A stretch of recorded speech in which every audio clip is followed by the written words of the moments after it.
Hi hello നമസ്കാരം അസ്സലാമു അലൈക്കും welcome back to Afsa's world. ഇന്ന് വീഡിയോയിൽ ഹെൽത്തി ആയിട്ടുള്ളൊരു ഡ്രിങ്കാണ് സ്പെഷ്യലായിട്ട് കാണിക്കുന്നത്. അതും കണ്ടൻസ് മിൽക്കോ കസ്റ്റാർഡ് പൗഡറോ ഒന്നും ചേർക്കാതെ വ്യത്യസ്തമായിട്ടുള്ള ഒരു ഡ്രിങ്കാണ്. കൂടെ തന്നെ ഇഫ്താറിന് ട്രൈ ചെയ്യാൻ പറ്റിയ റെസിപ്പീസ് കാണിക്കുന്നുണ്ട്, അതുപോലെ ടിപ്സുകളും പറയുന്നുണ്ട് കേട്ടോ. അപ്പോൾ എന്തൊക്കെയാണെന്നൊക്കെ നോക്കിയാലോ, വീഡിയോ സ്കിപ്പ് ചെയ്യാതെ മുഴുവനായിട്ടൊന്ന് കണ്ടോക്കെ ഒട്ടുന്നതിന് സമയം കളയേണ്ട. നമുക്ക് വീഡിയോയിലേക്ക് പോകാം. ഇന്നത്തെ വീഡിയോയിൽ ആദ്യമായി കാണിക്കുന്നത് ഒരു കിച്ചൺ ടിപ്പാണ് കേട്ടോ. അത് മാതള നാരങ്ങയൊക്കെ വാങ്ങിക്കഴിഞ്ഞാൽ കൈയൊന്നും വൃത്തികേടാതെ, അല്ലെങ്കിൽ നമ്മൾ മാതള നാരങ്ങ അത് പൊളിക്കുന്ന സമയത്ത് അതിലെ അല്ലികളൊക്കെ വീണ് അവിടെ പരിസരമൊക്കെ ഒന്ന് വൃത്തികേടാകാറുണ്ട്. അപ്പോൾ അതങ്ങനെയൊന്നും ആകാതിരിക്കാൻ വേണ്ടിയിട്ട് ഞാൻ പറയുന്ന ടിപ്പാണ് കേട്ടോ. സാധാരണ ഇതുപോലെ പൊളിച്ചെടുക്കുന്ന സമയത്ത് അവിടെ ആ ഭാഗങ്ങളിലൊക്കെ അതിൽ കറയും വെള്ളമൊക്കെ വീണിട്ട് വൃത്തികേടാകുന്നത് നമുക്ക് ഈ ഒരു രീതിയിൽ ചെയ്താൽ ഒഴിവാക്കാൻ പറ്റും. അപ്പോൾ ഞാൻ അതിന് വേണ്ടിയിട്ട് വലിയൊരു പാത്രത്തിലേക്ക് നല്ല വെള്ളം എടുത്തിട്ടുണ്ട്. ഇനി നമുക്ക് മാതള മുകൾ ഭാഗവും താഴ്ഭാഗവും ഒന്ന് കട്ട് ചെയ്തതിന് ശേഷം കത്തി കൊണ്ടൊന്ന് വരഞ്ഞു കൊടുക്കാം. ഇനി ഇത് പാത്രത്തിലെ വെള്ളത്തിലേക്ക് ഇട്ട് കൊടുത്തതിന് ശേഷം നമ്മൾ വരഞ്ഞു കൊടുത്ത ഭാഗമുണ്ടല്ലോ, അതൊന്ന് പ്രസ് ചെയ്ത് കൊടുക്കുകയാണെന്നുണ്ടെങ്കിൽ നമുക്കത് മുഴുവനായിട്ടും വിടർന്ന് കിട്ടുന്നതാണ് കേട്ടോ. സാധാരണ തോലൊക്കെ പൊളിച്ച് അല്ലികൾ വിടർത്തിയെടുക്കുന്നതിന് പകരം ഇങ്ങനെ ചെയ്യുകയാണെന്നുണ്ടെങ്കിൽ പെട്ടെന്ന് തന്നെ നമുക്ക് മാതള നാരങ്ങ ഇതുപോലെ കിട്ടുന്നതാണ് കേട്ടോ. ഇനി ഒരു അരിപ്പക്കയിൽ വെച്ചിട്ട് ആ വെള്ളത്തിൽ നിന്ന് ഇതുപോലെ നമുക്ക് കോരിയെടുക്കാം. ഈ ഒരു ടിപ്പ് അറിയാത്തവരുണ്ടെങ്കിൽ ട്രൈ ചെയ്ത് നോക്കുക. ടിപ്പ് ഇഷ്ടപ്പെട്ടാൽ എന്തായാലും ലൈക്ക് ചെയ്യാൻ മറക്കരുത് കേട്ടോ. ഇനി അടുത്തതായിട്ട് ഇഫ്താറിനൊക്കെ ചായക്കൊപ്പം കഴിക്കാൻ പറ്റിയ അധികം എണ്ണയൊന്നും ഉപയോഗിക്കാതെ നമുക്ക് ഉണ്ടാക്കിയെടുക്കാൻ പറ്റിയ ഒരു സ്പെഷ്യൽ സ്നാക്കിൻ്റെ റെസിപ്പിയാണ് കേട്ടോ. അപ്പോൾ അതിന് വേണ്ടിയിട്ട് ഇതിലേക്കുള്ള ഫില്ലിംഗ് റെഡിയാക്കി എടുക്കുന്നുണ്ട്. അതിന് വേണ്ടിയിട്ട് ഞാനിവിടെ മീനാണ് എടുത്തിരിക്കുന്നത് കേട്ടോ. റെഡ് സ്നാപ്പർ ചെമ്പല്ലിയാണ് എടുത്തിരിക്കുന്നത്. അതിലേക്കൊരു ബേസിക് മാരിനേഷൻ മഞ്ഞൾപ്പൊടി, മുളക് പൊടി, ആവശ്യത്തിന് ഉപ്പ് കൂടി തേച്ച് വെച്ചിട്ട് അതൊന്ന് വെളിച്ചെണ്ണയിൽ ഫ്രൈ ചെയ്തെടുക്കുന്നുണ്ട്. ഇനി അതിന് ശേഷം ആ ഒരു എണ്ണയിലേക്ക് തന്നെ ഒരു 2 സവാള പൊടിയായി അരിഞ്ഞത് ഞാൻ വഴറ്റിയെടുക്കുന്നുണ്ട്. അതിലേക്ക് ഒരു തണ്ട് കറിവേപ്പില ഞാൻ ചേർത്ത് കൊടുക്കുന്നുണ്ട്. ശേഷം അതിലേക്ക് ഒരു 3 പച്ചമുളക് ചെറുതായിട്ട് അരിഞ്ഞത് കൂടി ചേർത്ത് കൊടുക്കുന്നുണ്ട്. ഇനി ഇതിലേക്ക് ഞാൻ ചേർത്ത് കൊടുക്കുന്നത് ഇഞ്ചി പൗഡർ, ജിഞ്ചർ പൗഡറും അതുപോലെ നേരത്തെ തയ്യാറാക്കി വെച്ചിട്ടുള്ള വെളുത്തുള്ളി പൗഡറുമാണ് കേട്ടോ. അപ്പോൾ ഞാൻ അതിൻ്റെ വീഡിയോ ഞാൻ ഓൾറെഡി പോസ്റ്റ് ചെയ്തിട്ടുണ്ട്. ഇന്ന് ചാനലൊന്ന് നോക്കുകയാണെന്നുണ്ടെങ്കിൽ റീസെൻറ്റ് വീഡിയോസിൽ അത് കാണാൻ പറ്റും. ഇനി അതൊന്ന് തീയിൽ വെച്ചൊന്ന് മൂടി വെച്ച് 2 മിനിറ്റ് ഒന്ന് വെയിറ്റ് ചെയ്യുക. ശേഷം അതിലേക്ക് മഞ്ഞൾപ്പൊടി, മുളക് പൊടി, പെരിഞ്ജീരകത്തിൻ്റെ പൊടി, കുരുമുളക് പൊടി ഇതെല്ലാം ചേർത്തൊന്ന് വഴറ്റിയതിന് ശേഷം ഒരു തക്കാളി ചെറുതായിട്ട് അരിഞ്ഞത് കൂടി ചേർത്തിട്ടൊന്ന് മൂടി വെച്ച് ഒരു 2 മിനിറ്റ് കൂടി നമുക്ക് വെയിറ്റ് ചെയ്യാം. തക്കാളി വഴണ്ട് വരുന്ന സമയത്ത് നമുക്കിതൊന്ന് നന്നായി ഇളക്കി യോജിപ്പിച്ചതിന് ശേഷം നമ്മൾ വറുത്ത് മാറ്റി വെച്ചിരിക്കുന്ന ആ ഒരു മീനുണ്ടല്ലോ അതൊന്ന് പിച്ചിയെടുക്കുക. മുള്ളൊക്കെ മാറ്റിയതിന് ശേഷം പിച്ചിയെടുത്ത മീൻ ഇതിലേക്ക് ചേർത്ത് കൊടുത്ത് ഒന്ന് മിക്സ് ചെയ്ത് കൊടുക്കാം. ഇനി അതിന് ശേഷം അതിലേക്ക് ഞാൻ ഒരല്പം വിനാഗിരി ചേർത്ത് കൊടുക്കുന്നുണ്ട് പുളിക്കനുസരിച്ച്. ഇനി ഇതെല്ലാം വഴണ്ടി വന്നതിന് ശേഷം അതിലേക്ക് ഞാൻ അല്പം തേങ്ങാപ്പീര കൂടി ചേർത്ത് കൊടുക്കുന്നുണ്ട്. നന്നായി ഇളക്കി യോജിപ്പിച്ച് കഴിഞ്ഞിട്ടുണ്ടെങ്കിൽ നമ്മുടെ ഫില്ലിംഗ് ഇവിടെ റെഡി ആയിട്ടുണ്ട്. അതവിടെ മാറ്റി വെച്ചതിന് ശേഷം നമുക്ക് അതിലേക്ക് വേണ്ടിയിട്ടുള്ള മാവ് റെഡിയാക്കി എടുക്കാം. അതിന് വേണ്ടിയിട്ട് വറുത്ത അരിപ്പൊടി 2 കപ്പ് ഞാൻ എടുത്തിട്ടുണ്ട്. അതിലേക്ക് ആവശ്യത്തിന് ഉപ്പ് ചേർത്ത് ഇളക്കിയതിന് ശേഷം തിളച്ച വെള്ളം 1 കപ്പാണ് ഞാൻ ഇട്ട് കൊടുക്കുന്നത്. പൊടിയുടെ ആ ഒരു ഇതിനനുസരിച്ചിട്ട് കൂടുകയും കുറയും ചെയ്യോട്ടെ ഈ 1 കപ്പ് അളവ് എന്നുള്ളത്. അപ്പം ഞാനിത് നന്നായിട്ടൊന്ന് കുഴച്ച് മാറ്റി വയ്ക്കുന്നുണ്ട്. ഇതുപോലെ ഒരു ടെക്സ്ചറിലാണ് കിട്ടുന്നത്. ഇനി മിക്സിയുടെ ചെറിയ ജാറിലേക്ക് 1/2 കപ്പ് തേങ്ങ, 1 ടീസ്പൂൺ പെരിഞ്ജീരകം, ഒരു 4-5 കുഞ്ഞുള്ളി, പിന്നെ ഒരു തണ്ട് കറിവേപ്പില കൂടി ചേർത്ത് വെള്ളം ചേർക്കാതെ ഒന്ന് ചതച്ചെടുത്തിട്ട് വരാം. ഈ മിക്സ് നമുക്ക് നേരത്തെ കുഴച്ച് വെച്ചിട്ടുള്ള ആ മാവിലേക്ക് ചേർത്ത് കൊടുത്ത് ഒന്നുകൂടി ഒന്ന് കുഴച്ച് നന്നായിട്ട് സോഫ്റ്റാക്കി എടുക്കാം. അപ്പോൾ മാവിന് മുറുക്കം കൂടുതലാണെങ്കിൽ അല്പം വെളിച്ചെണ്ണ കൂടി ചേർത്ത് നമുക്കൊന്ന് കുഴച്ച് വെക്കാം കേട്ടോ. ഞാനപ്പോൾ ഒരു സ്റ്റീൽ പാത്രം എടുത്തിട്ടുണ്ട്. അതിന് മുകളിലേക്കായിട്ട് ഒരു ഫോയിൽ പേപ്പർ കവർ ചെയ്ത് കൊടുക്കുന്നുണ്ട്. അതിന് മുകളിലായിട്ട് അല്പം എണ്ണ തടവി കൊടുക്കുന്നുണ്ട്. ഇനി നമ്മൾ തയ്യാറാക്കി വെച്ചിട്ടുള്ള ആ ഒരു മാവ് ഒരു വലിയ ബൗൾ എടുത്തിട്ട് ഞാൻ കൈ വെച്ചുകൊണ്ട് ഒന്ന് പരത്തി കൊടുക്കുന്നുണ്ട് ആ പ്ലേറ്റിൽ. ഈ സെയിം അളവിന് തന്നെ 2 ബോളാണ് കേട്ടോ ഞാൻ പരത്തിയെടുക്കുന്നത്. ആദ്യത്തെ ഒരു പത്തിരി ഞാൻ പരത്തിയിട്ട് മാറ്റി വയ്ക്കുന്നുണ്ട്. രണ്ടാമത്തെ പത്തിരി ആ സ്റ്റീൽ പ്ലേറ്റിൽ വെച്ചിട്ട് തന്നെ ഒന്ന് പരത്തിയതിന് ശേഷം അതിന് മുകളിലായിട്ട് ഈ മീനിൻ്റെ ഫില്ലിങ് മൊത്തത്തിൽ ഞാൻ സ്പ്രെഡ് ചെയ്ത് കൊടുക്കുന്നുണ്ട്. പിന്നെ ആദ്യം തയ്യാറാക്കി വെച്ചിട്ടുള്ള ഒരു പത്തിരി വെച്ചിട്ട് അതൊന്ന് കവർ ചെയ്ത് കൊടുക്കുന്നുണ്ട്. ഇനി ആ ഒരു അരികൊക്കെ നമുക്കിതൊന്ന് അത് ജോയിൻ ചെയ്ത് കൊടുത്തതിന് ശേഷം അതായത് ഫില്ലിങ് പുറത്തേക്ക് പോകാത്ത രീതിയിൽ നമുക്കിതൊന്ന് 2 പത്തിരി കൂടി നമുക്കൊന്ന് ഒട്ടിച്ച് കൊടുക്കാം. ശേഷം ഒരു ഇഡ്ഡലി തട്ടിലേക്ക് ഞാനിത് മാറ്റി കൊടുക്കുന്നുണ്ട്. അതൊരു 20 മുതൽ 25 മിനിറ്റ് വരെ നമുക്കിതൊന്ന് ആവി കയറ്റി എടുക്കണം. അതിനുശേഷം നമുക്കത് തുറന്ന് ആ ഒരു ചൂടോടുകൂടി തന്നെ നമുക്ക് അതിൽ നിന്ന് മാറ്റിയെടുക്കാം. മറ്റൊരു പ്ലേറ്റിലേക്ക് ഞാനിത് മാറ്റി കൊടുക്കുന്നുണ്ട് കേട്ടോ. ഗ്ലാസ് പ്ലേറ്റിലേക്ക് മാറ്റി കൊടുത്തിട്ടുണ്ട്.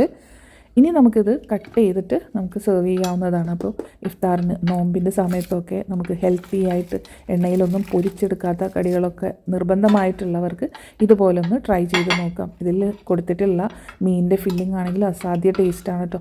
ഇനി മീനല്ല ചിക്കനോ അല്ലെങ്കിൽ വേറെ മീറ്റുകളോ ഒക്കെ ആണെന്നുണ്ടെങ്കിലും നല്ല ടേസ്റ്റി ആയിട്ടുള്ള ഒരു പലഹാരം തന്നെയാണ്. എന്തായാലും ട്രൈ ചെയ്ത് നോക്കാൻ മറക്കരുത് കേട്ടോ. ഇനി അതെല്ലാം ഇഫ്താറിന് നിന്ന് മാത്രമായിട്ട് ഇത് നമുക്ക് മാറ്റി വയ്ക്കാൻ പറ്റില്ല കേട്ടോ. ഇത് നല്ല ഹെവി ഫില്ലിംഗ് ആയിട്ടുള്ള ഒന്ന് തന്നെയാണ്. അതുകൊണ്ട് ഡിന്നറായിട്ടും ചോറിനോ ഒക്കെ നമുക്ക് കഴിക്കാവുന്നതാണ്. ഇനി അടുത്തതായിട്ട് പറയുന്നത് നമുക്ക് ഹെൽത്തി ആയിട്ടുള്ള കസ്റ്റാർഡോ കണ്ടൻസ് മിൽക്കോ ഒന്നുമില്ലാതെ തന്നെ നല്ല ഹെൽത്തി ആയിട്ടുള്ളൊരു ഇഫ്താർ ഡ്രിങ്കിൻ്റെ റെസിപ്പിയാണ് കേട്ടോ. ഇതാവുമ്പോൾ നമുക്ക് മൂത്രക്കടച്ചിലൊന്നും ഇല്ലാതെ തന്നെ ശരീരം എപ്പോഴും തണുപ്പ് നിലനിർത്താനും ഒക്കെ കഴിയുന്ന ഒരു ഹെൽത്തി ആയിട്ടുള്ളൊരു ഡ്രിങ്ക്. അപ്പോൾ അതിന് വേണ്ടിയിട്ട് ഞാൻ ബേസ് റെഡിയാക്കുന്നത് സ്ട്രോബെറി ജെല്ലി വെച്ചിട്ടാണ്. ഇത് തികച്ചും ഓപ്ഷണലാണ്. ഇഷ്ടമല്ലാത്തവർക്ക് ഇത് അവോയ്ഡ് ചെയ്യാവുന്നതാണ് കേട്ടോ. അപ്പോൾ ഞാൻ സ്ട്രോബെറി ജെല്ലി ആ ഒരു പാക്കറ്റ് റെഡിമെയ്ഡ് പാക്കറ്റ് തന്നെയാണ് വാങ്ങിച്ചിരിക്കുന്നത്. അത് ഒരു പാത്രത്തിലേക്ക് സ്ട്രോബെറി ജെല്ലി പൗഡർ ഞാൻ ഇട്ട് കൊടുക്കുന്നുണ്ട്. അതിലേക്ക് തിളപ്പിച്ച വെള്ളം ഒഴിച്ചു കൊടുക്കുന്നുണ്ട്. ഒരു കപ്പിനടുത്ത് വെള്ളം ഞാൻ ഒഴിച്ചു കൊടുത്തിട്ടുണ്ട് കേട്ടോ. ഇനി നന്നായിട്ട് ആ ഒരു ജെല്ലി പൗഡർ അലിയുന്നത് വരെ നമുക്കിതൊന്ന് ഇളക്കി കൊടുക്കണം. അതിനുശേഷം അരിക്കണം എന്ന് നിർബന്ധമില്ല. അത് നമുക്ക് ഏത് ഗ്ലാസ്സിലാണോ സെറ്റ് ചെയ്യുന്നത് ഡ്രിങ്ക് അതിലേക്ക് ഒഴിച്ചു കൊടുക്കുക. അപ്പം ഞാൻ 4 ഗ്ലാസ്സിലായിട്ട് ഞാനിവിടെ സെറ്റ് ചെയ്തിട്ടുണ്ട് കേട്ടോ. ചൂടാറിയതിന് ശേഷം നമുക്കിത് ഫ്രിഡ്ജിൽ വെച്ചൊന്ന് സെറ്റ് ചെയ്തെടുക്കാം.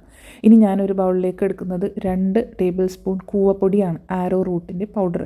അപ്പോൾ അത് ഞാൻ ഇട്ട് കൊടുത്തതിന് ശേഷം അതിലേക്ക് ഒരു 1/4 കപ്പ് പാലൊഴിച്ചിട്ട് ആ കട്ടയൊന്നും ഇല്ലാതെ ഞാനിതൊന്ന് ഇളക്കി യോജിപ്പിച്ച് വെക്കുന്നുണ്ട്. ഇനി ഒരു 2 കപ്പ് പാല് ഞാൻ തിളപ്പിക്കാനായിട്ട് വെച്ചതിന് ശേഷം അതിലേക്ക് 1 ടീസ്പൂൺ വാനില എസൻസ് ഞാൻ ചേർത്ത് കൊടുക്കുന്നുണ്ട്. ഇനി ഇതിലേക്ക് ആവശ്യമായിട്ടുള്ള മധുരത്തിന് വേണ്ടിയിട്ട് ബ്രൗൺ ഷുഗർ ചേർത്ത് കൊടുക്കുന്നുണ്ട് കേട്ടോ. ചൂടായി വരുന്ന സമയത്ത് ഈ ആരോ റൂട്ട് കലക്കിയ പാല് ഞാൻ ചേർത്ത് കൊടുക്കുന്നുണ്ട്. ഇത്രയേ ഉള്ളൂ. അപ്പോൾ ആരോ റൂട്ട് മിൽക്ക് ഇവിടെ റെഡി ആയിട്ടുണ്ട്. ഇനി ഇത് നന്നായിട്ട് തണുക്കാൻ വേണ്ടിയിട്ട് വെയിറ്റ് ചെയ്യണം. ഇത് കസ്റ്റാർഡ് പോലെ ഇരിക്കും തോറും കുറുകിയൊന്നും വരില്ല കേട്ടോ. അപ്പോൾ ഞാനിവിടെ കുറച്ച് ലൂസ് കൺസിസ്റ്റൻസിയിൽ തന്നെയാണ് ആരോ റൂട്ട് മിൽക്ക് എടുത്തിരിക്കുന്നത്. അപ്പോൾ നിങ്ങൾക്ക് കുറച്ച് തിക്കായിട്ട് വേണമെന്നുണ്ടെങ്കിൽ അങ്ങനെയും എടുക്കാവുന്നതാണ്. അപ്പോൾ കൂവപ്പൊടിയുടെ അളവ് കൂട്ടി കൊടുത്താൽ മതിയാകും. പാലൊന്ന് തിളച്ച് കഴിഞ്ഞിട്ടുണ്ടെങ്കിൽ നമുക്കിതൊന്ന് ചൂടാറാൻ വേണ്ടിയിട്ട് വെയിറ്റ് ചെയ്യാം. ഇനി ഒരു ബൗളിലേക്ക് നമ്മുടെ കയ്യിലുള്ള ഫ്രൂട്ട്സ് എന്തൊക്കെയാണോ അതെല്ലാം ഇട്ട് കൊടുക്കുക.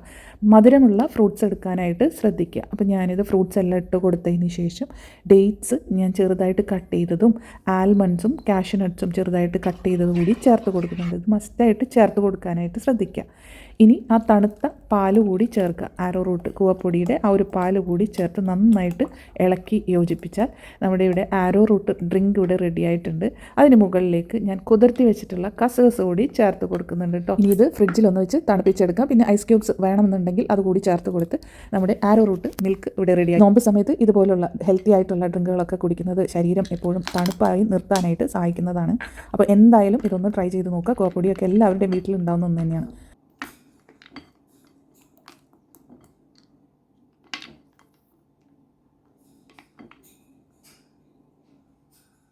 അപ്പോൾ ഞാനിത് സെറ്റ് ചെയ്യാനായിട്ട് വെക്കുകയാണ് കേട്ടോ. അപ്പോൾ നേരത്തെ ഞാൻ സ്ട്രോബെറി ജെല്ലി വെച്ചത് എല്ലാം ഒന്ന് സെറ്റായിട്ട് വന്നിട്ടുണ്ട്. ഒരു മണിക്കൂർ 1.5 മണിക്കൂറൊക്കെ ഞാൻ വെച്ചിട്ടുള്ളപ്പോഴേക്കും ജെല്ലിയൊക്കെ സെറ്റായിട്ട് കിട്ടിയിട്ടുണ്ട് കേട്ടോ. ഇനി അതിന് മുകളിലേക്ക് നമുക്ക് ഈ ഒരു ഡ്രിങ്ക് ഒഴിച്ചു കൊടുക്കാം. ഇത് ശരിക്കുണ്ടല്ലോ ഈ ജെല്ലി കൂടി ഉള്ളത് കൊണ്ട് തന്നെ സ്ട്രോബെറി ജെല്ലിയൊക്കെ ഒന്ന് മിക്സ് ചെയ്ത് കുടിക്കുന്ന സമയത്ത് നമുക്ക് ഫലൂദയുടെയൊക്കെ ഒരു ഫീല് കിട്ടുന്നതാണ് കേട്ടോ. അപ്പോൾ മധുരം നിങ്ങൾക്ക് ആവശ്യമുള്ള രീതിയിൽ ചേർത്ത് കൊടുക്കുകയാണെന്നുണ്ടെങ്കിൽ അപ്പോൾ ശ്രദ്ധിക്കേണ്ടത് ഇതിൽ ചേർത്തിട്ടുള്ള പഴങ്ങൾക്കൊക്കെ മധുരം ഉണ്ടാവും. അപ്പോൾ അതിനനുസരിച്ചിട്ട് അഡ്ജസ്റ്റ് ചെയ്തിട്ട് വേണം നമ്മൾ ചേർക്കുന്ന ഷുഗറിൻ്റെ അളവ്.